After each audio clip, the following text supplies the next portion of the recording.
We had an issue last year that the patient couldn't sleep the night before his hip surgery, and started doing the internet thing.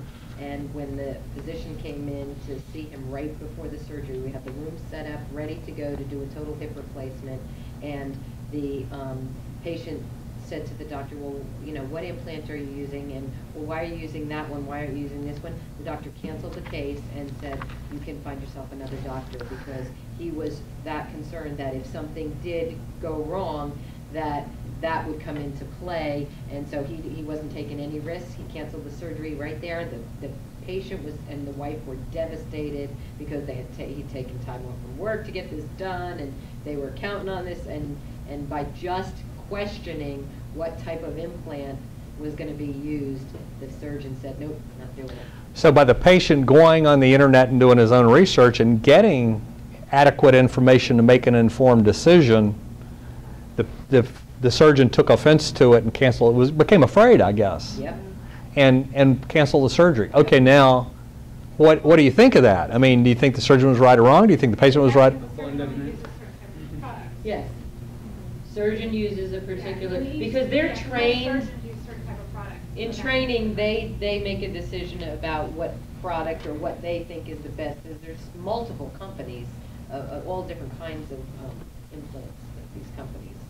Right, but some of these have been recalled, and some of them have failed, and because of the continuous failures and what the FDA and... But the surgeon thinks that, I've been doing this for 25 years, I know that stuff, this is my recommendation, and if you're questioning what I'm recommending, then I'm not going to, I felt like it was abandonment of a patient, quite honestly, but when I talked to the surgeon and listened to his viewpoint, it was again to protect himself from... Oh, you're a good nurse, huh? Now, why isn't that called defensive medicine, though? It is called defensive medicine. Okay. Yeah, and that was his whole rationale. Karen, if one little thing, if there's any kind of complication and one little thing goes wrong, he's going to, in his mind, take it back. If he's questioning my judgment on what implants are the best implants, that was his rationale. Okay, but do you think, who do you think was right? Do you think the surgeon was right, or do you think the patient was right?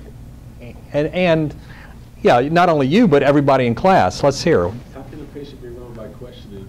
Right. All the patient is saying is, well, maybe I didn't get enough information, maybe I need more information to make an informed decision. So what else? I mean, the doctor, I think, should have a right to refuse to do a surgery for their own reasons too. It's our okay, but right to refuse, so it should okay, be but their let's right. say you go to the doctor's office, you pick the doctor out of the yellow pages or off the internet because he's got the best ad or whatever, the prettiest model on his ad there, and you go into his office and he says, yeah, we do the x-rays, I diagnose this, blah, blah, blah, you need a hip replacement, I recommend it, okay, I'll do it.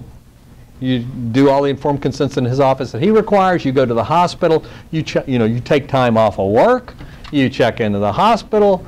Okay, you're the night before surgery. Already you got a $10,000 bill right there just from checking into the hospital that first day, most probably. So I reversed all charges. It wasn't fair that they got charged. There you go. Boy, I want you for my nurse. I tell you what, you are a fair person. Yeah, and I think if I was a risk manager of that hospital, I would reverse all charges too. Now, you mentioned patient abandonment. Can you think of any other cause of action that might apply there?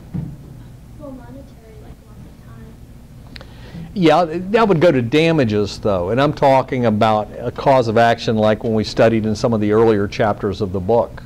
What are some of the different things that we talked about that a person could get sued for? Breach of duty or breach of contract?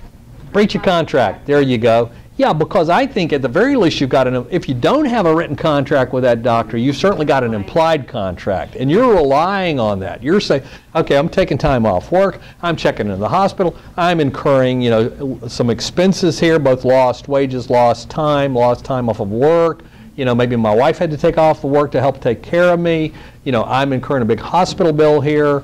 So you are relying on what the doctor has promised to do. Detrimental reliance are part, that's part of the consideration for a contract anyway. So yeah, I think you've got a possible breach of contract claim against the surgeon. And abandonment, maybe abandonment, yeah, maybe that is patient abandonment, but maybe not. I mean, he's not really abandoning the patient in a situation where the patient needs immediate medical treatment, but, you know, so the patient can go and get it from somebody else later on.